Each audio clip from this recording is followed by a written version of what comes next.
Welcome to Two Main Friends. We're your hosts, Natasha and Lindsay. Grab your coffee and come sit with us for a bit.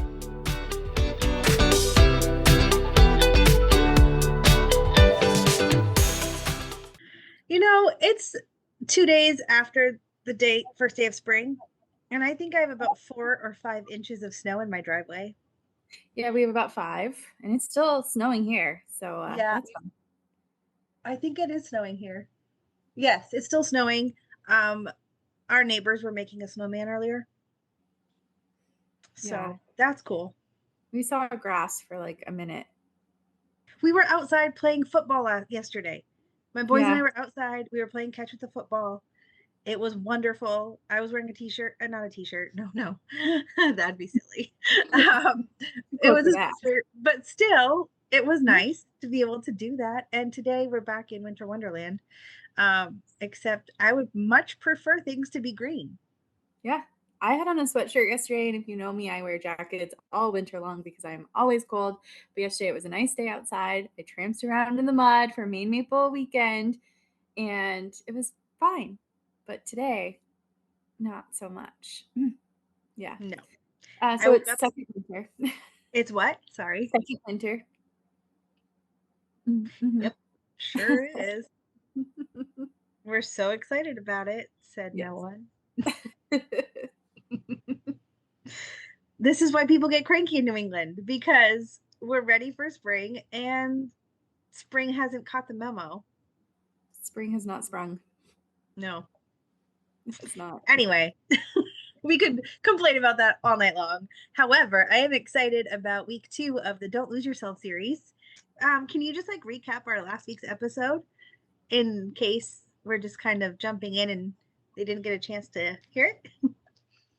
Yeah. So last week we talked about not losing ourselves in friendship and, how easy it can be to overfunction and go above and beyond all the time and to avoid conflicts or just to stay the friend that always says yes, or being the strong one, the one who always has it together when really you're maybe falling apart on the inside.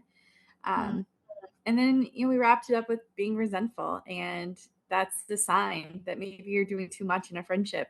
And it's a good measure to step back and ask yourself why and what can I do differently to not get to this place of resentment. And hopefully you find yourself less resentful in your friendships and more fulfilled at the end of the day.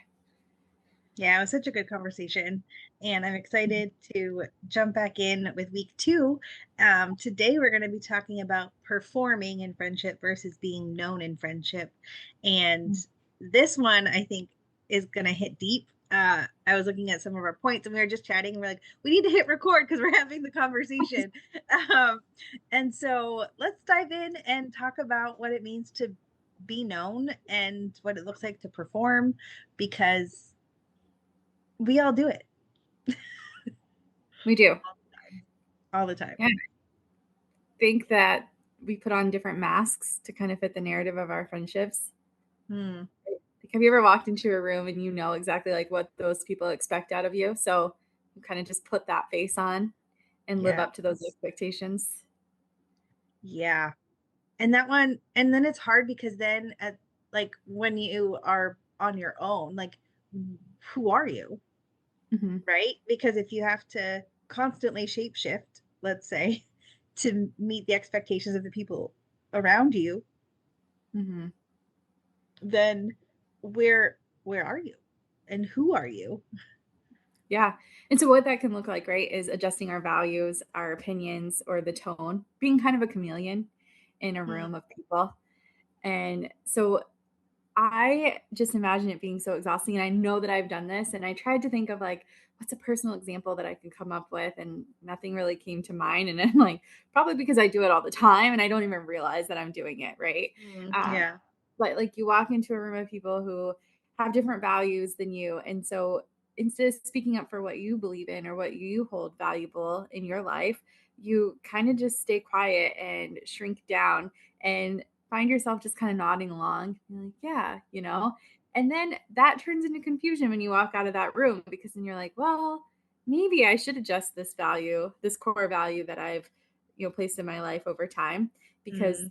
in order for this group of people to like me, I need to be a little bit more lenient on their side of things or their opinion of things. Yeah, when I had this experience in some of the different work environments that I've had, and Mhm. I can remember when anything would get slightly political or um like talking about the values that I have an opinion about, I would find things to do that were Mhm. away from the conversation because I was so polar opposite of where they stand that I didn't even know how to like defend it, or and didn't even necessarily want to interject myself in the conversation, um Mhm. because it's work, right? And Yeah. I didn't feel like I needed to debate politics or those kinds of topics while I was working. And Mhm. I was also much younger too, so having those kind of conflicting conversations, I was always going to be quick to avoid them. But I Mhm. can remember like just kind of nodding along, like you said, or being like super quiet and trying to like, I'm gonna go mop the floors over here, right? Yeah. Just to avoid it because I didn't know how to adjust to what they were saying or stand up in a way that was well articulated enough to say like, well, this is what I believe, but here's why. Mhm. And I think it's important that when it comes to those kinds of conversations, we are able to articulate them well so that we can Mhm. like stand for what we believe in. But it is hard when you maybe don't have that foundational piece figured out. And so you put on different things. Oh, yeah, sure, I believe that too. And you don't really know what they're saying. Yeah. Well, that's so true. I think that it's just easy to kind of shrink into the corner of those things and find yourself being the quiet, odd one out. But also, like with the nodding along piece, then you're giving the perception that you agree with them. So then, whenever you try to backtrack, it kind of makes you look like, well, are they unreliable? Were they lying to me? Like you kind of look like that person to them when you didn't stand up for what you believed in too. So then you kind of spiral into this place where it's like, okay, well, now with this group of friends, I have to come off this way because this is what they have now known me to be. And you're constantly switching it up when you're with different groups of people. And that can be really exhausting. Sure can. I think too with performative friendship, there's the difference between being liked and being known. Um, Have you ever been in a room where you feel completely alone and just feel Yeah, like no one here knows me, but they've known me for like they've known who I am, my body, my presence, my face, but they don't sure. know the things deep inside of me. And Yeah. that's so uncomfortable. I can remember in high school, so like middle school, high school, like sixth, seventh, eighth grade, I had my very best friend, and we basically lived at each other's houses throughout the summer. Like, and if we weren't at each other's houses, we would talk on the phone. Like, it's one of those relationships. And in between our eighth grade and freshman year, their family moved. Mhm. And I can remember starting off my freshman year in a room full of people that I had known for 4+ years and just feeling so alone because I didn't have anyone who understood the inside jokes or had the same sense of humor and like would back me up when the other people were being annoying or frustrating or whatever. And Yes. it was really hard. Like I can remember going to different places and just feeling like so empty and like sad Mhm. because I didn't have that person anymore. And learning to readjust after that took some time. And um, it made me reevaluate a lot of the friendships that I had in a different light because I had someone who knew me, Mhm. and I needed that because I was really shy and really quiet. And like if you got to know me, I would talk to you, but I was not as quick to jump out of my shell. And so I had to learn how to do that. And it was rough. And it's hard when you go from being known to not, because Mhm. that's I think when we're really quick to put the mask on because this person got me or these people get me over here, but these other people don't get me. So I'm going to put up a front or just maybe even smiling and nodding just because you don't even know what to say, right? And it can Yes. be, yeah, like you said, it can be exhausting. It can be overwhelming sometimes too, just to like build that trust with someone to be able to figure out who they are. Hmm. Yeah, I can remember a time where I had a friendship that we talked about the go to friend, the friend who always says yes. And I was always showing up, and was the friend driving X amount of hours round trip, right, to like spend time with that friend, and always the one that was willing to go to any event or be there for every activity. And then feeling kind of in return that that was never reciprocated on that end of it. But I always just put the mask on that it was fine. And for this person, I would always show up and I would always do the things. And then one day I was like, I am so tired of always showing up and never being shown up for. Mhm. And eventually it fizzled, right? Because I didn't want to show up anymore. But then when I stopped kind of showing up, there was nothing left there. And that was a huge sign for me that like I can't continue to put on these masks and continue to show up for people and be the okay friend, the good friend, the strong friend when I have my own stuff going on deep down and not being able to share those things. And then on the flip side of it, I have friends like that I've spent weekends with that we goof around and we joke around and we have totally different values and ideas on things. But we have open respect for each other, open communication with each other, and we know those things about each other. But our friendship isn't driven on those things, and we understand that.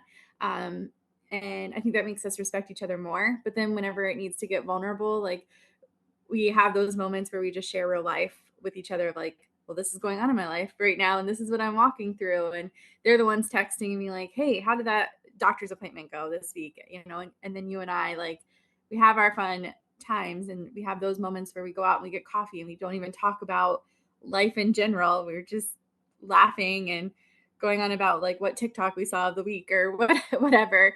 But then there's those moments where it's like, life is hard right now and I'm struggling, And I think that those are the friendships that when you walk away from it, you realize how freeing it is to have those people in your life that you don't have to perform for.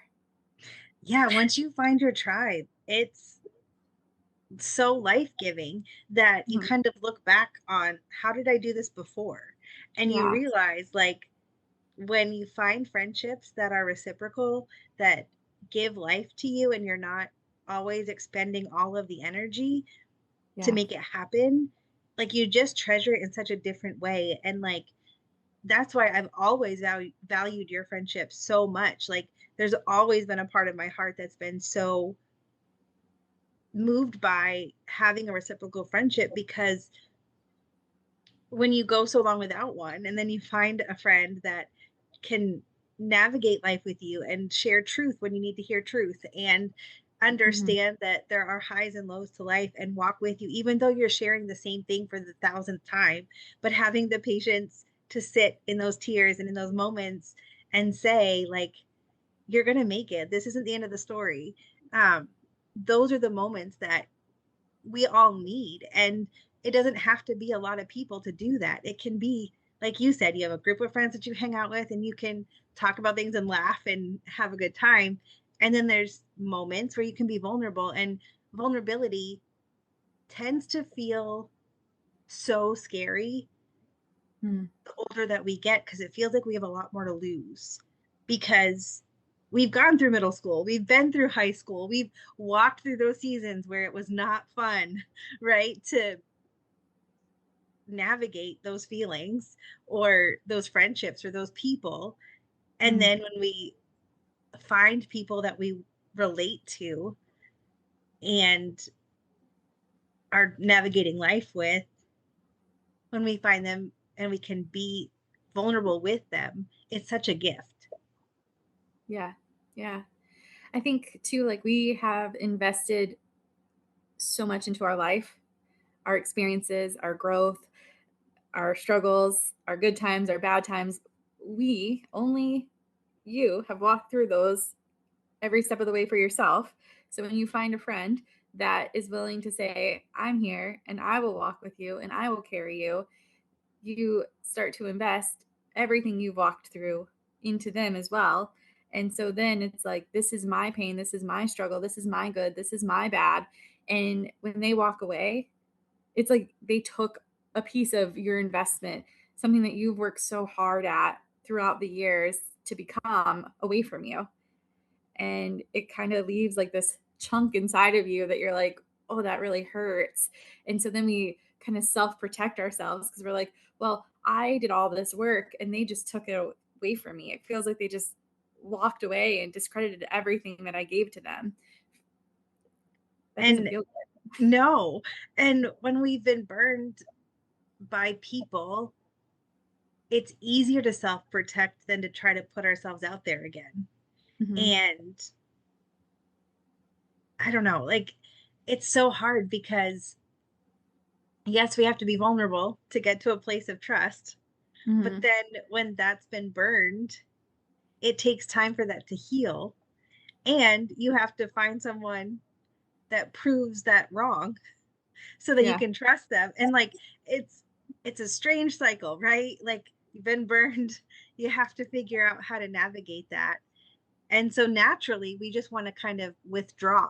And at least, and maybe I should speak for myself, I tend to withdraw. Like, I don't naturally extend myself. So when I do and you burn me, it makes it even harder for me to extend a hand or a piece Mm-hmm. of myself, like you said, like, because a big piece of your heart and is wounded. and Yes. and there's healing that can come from that, and people can heal those things. Mm-hmm. We have to be willing to go there and be vulnerable. But sometimes it feels like in our adult friendships, it's less forgiving and flexible than when we're kids, right? Like, when we're kids, we don't like the same color or we have a disagreement. Like, the next day, you play as if nothing happened. But Mm-hmm. it feels much more fragile as an adult because sometimes people walk away and you don't know why and you don't get the closure. Mm-hmm. Yeah. And so I feel like in some ways, even as comfortable as we might feel, there's still a little bit of an eggshell underneath that surface. It's like, is this stable? Is it gonna last? Right? Because Right. it sometimes relationships just fizzle out, or people walk away, or they decide we're done, you know? Yeah. And I don't know. It's, yeah. Yeah. I have probably a very unpopular opinion about that to maybe some people. Uh, and I have a hard time articulating it, which might be why it becomes unpopular. But I think that we live in a world where we have been told to set boundaries and protect ourselves, protect our peace. And I'm not saying that that's bad. I am all for the boundaries, don't get me wrong. But I think that sometimes we can put up so many boundaries and limit so many things that emotionally we are no longer capable of being able to handle conflict in our relationships. And so the easy thing to do is to walk away and say, well, I'm just setting up a boundary to protect my peace. And that's okay in some cases if the person is harming you to the extent that you can't come back from it, right? But did you communicate that they're hurting you? Did you tell them? And did they try to change their behavior? Because again, we can't fix what we don't know. We can't change what we're not Hmm. told. And so in relationship, communication is the only way that we're ever going to grow together. It's the only way we can build community together. And if we feel like adult friendships are less forgiving, are we speaking up to the Hmm. to the friendships or are we just walking away from them? I couldn't agree with that more. Like, sometimes I feel like we put up these fences and now we're standing inside this little tiny fence looking around like, why don't I have community? Why don't I Mhm. have people in my life that will help me? Or why can't people show up for me? Well, you did a great job of building some walls. And like you said, I agree that we need to have boundaries. Those are necessary in most cases. But I think Mhm. that we're finding recently that maybe we swung too far on the pendulum where we have so many boundaries that is preventing real relationship with our family and with people around us. And everybody talks about how we need a village and it takes a village to, do life and all of these things. But how can you have a village if you have, Fort Knox are built around you? And again, I don't want to like bash boundaries because, like you said, I agree that we need them. But should we take a minute to look at our life and reflect on, is this helping me or is it really harming me?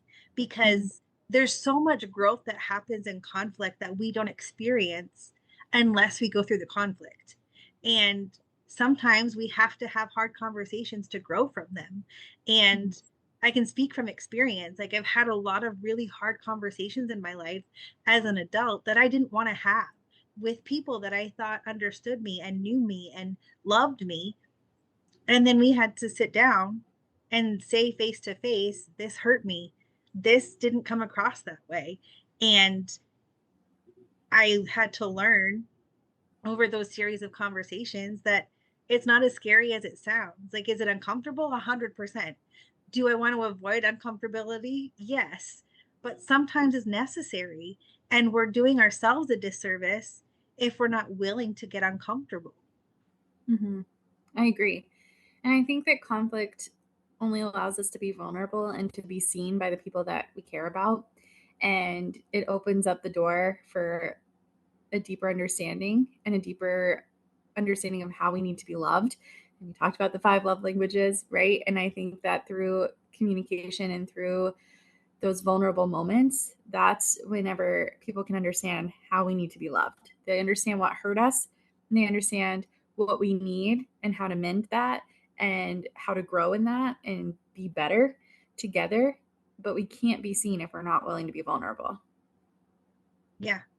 And it was like you said earlier, like, um, we can't fix what we don't know. And Mhm. so if we want those people to show up for us and you're frustrated because they're not, do they know it? Mhm. And have you had time to tell them? And I it's it has to go beyond surface level. Like we have to be willing to have moments that are uncomfortable if those people are valuable to you.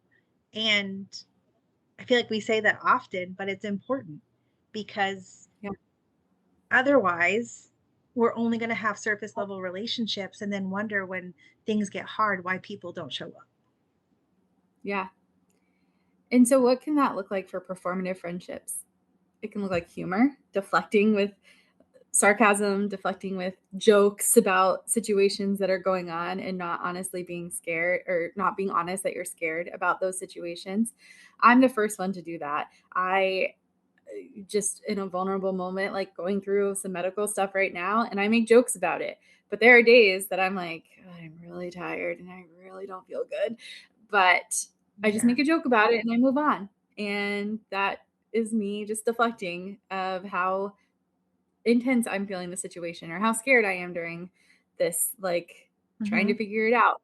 And so I think humor is a big one. I think that always being happy can be performative friendship. Not that being happy is a bad thing, but if you're constantly the person walking into the room that's known as the person that brings the joy and brings the happiness, are you also the person who's willing to be vulnerable in those same rooms? Or are you putting on the mask of everything's okay and I'm happy and life is great? And that's a hard one. It's not always easy to take that off. Like I was very much like that in my early 20s. Like everything's fine. I'm okay. And Yeah.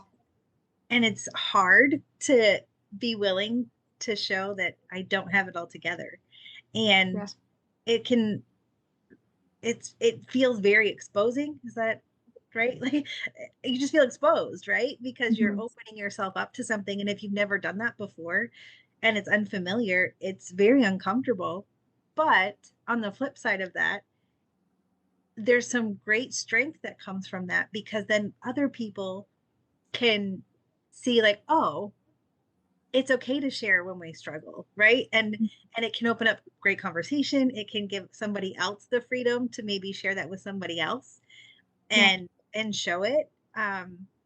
And just because we admit that we don't have it all together, um, doesn't make it less difficult. But you have to start somewhere.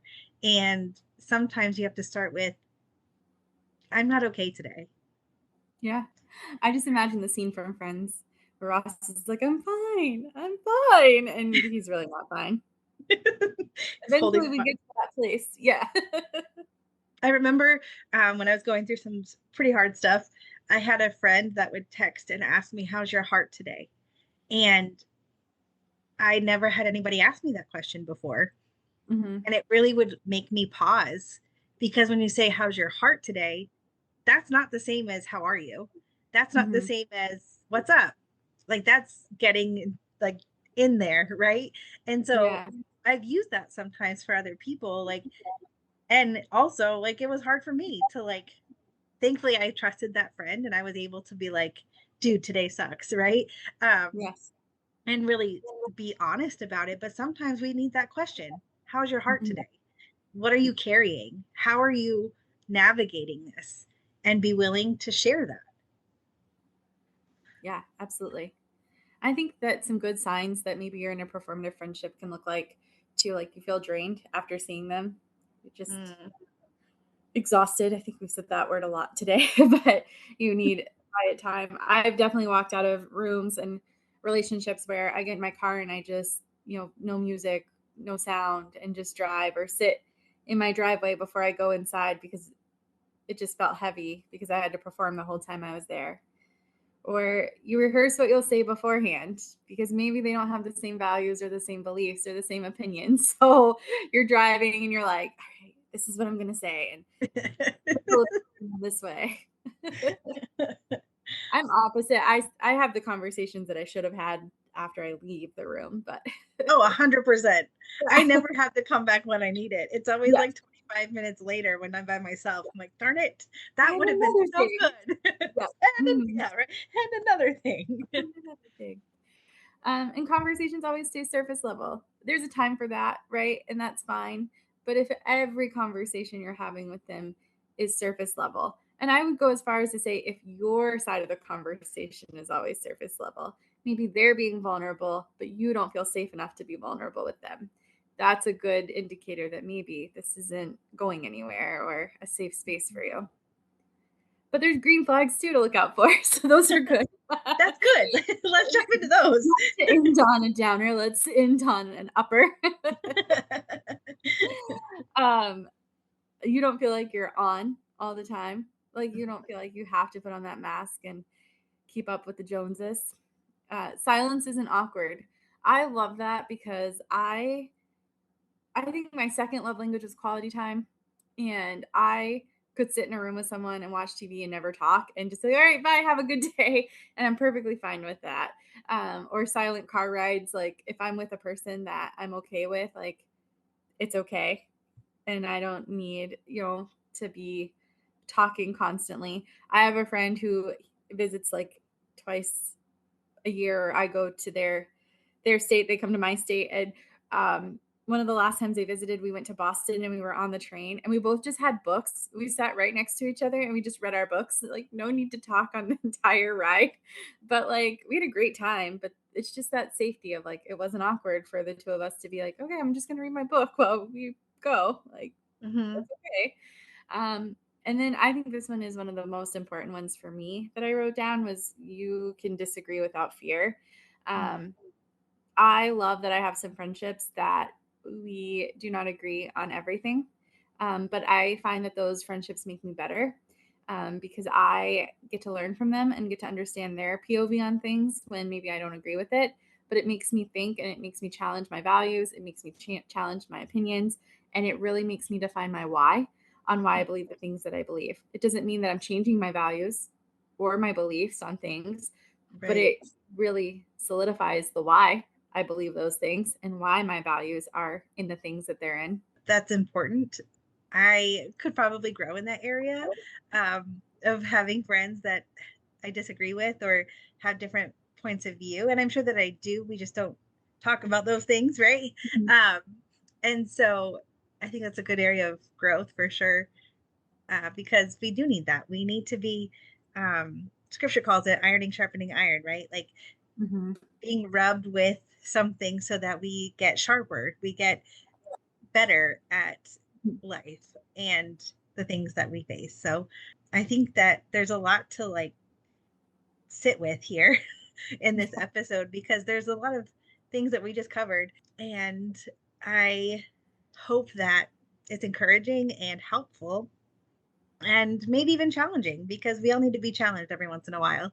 Maybe you're standing in the middle of a fence and you got to start tearing down some of the walls that you've built so that you can have good quality, full and robust relationships. And maybe some of us need to work on being vulnerable, or taking the mask off. There's a lot of different things that we could work on. And I know that I can grow in a lot of these areas too. And so we just want to be able to navigate this so that we can have good and healthy friendships. I agree. I think I would challenge you to think about your friendships that you have and what would it look like if you were 10% more vulnerable, or if you took the mask off 10% of the time, if you feel like you're wearing one. What would that friendship look like? And what would you define that friendship as you begin to take the mask off? That's a wrap on this episode of Two Main Friends in a Podcast. Follow us on Facebook or Instagram. You can also send us an email at twomainfriends@gmail.com. And as always, leave us a review wherever you're listening.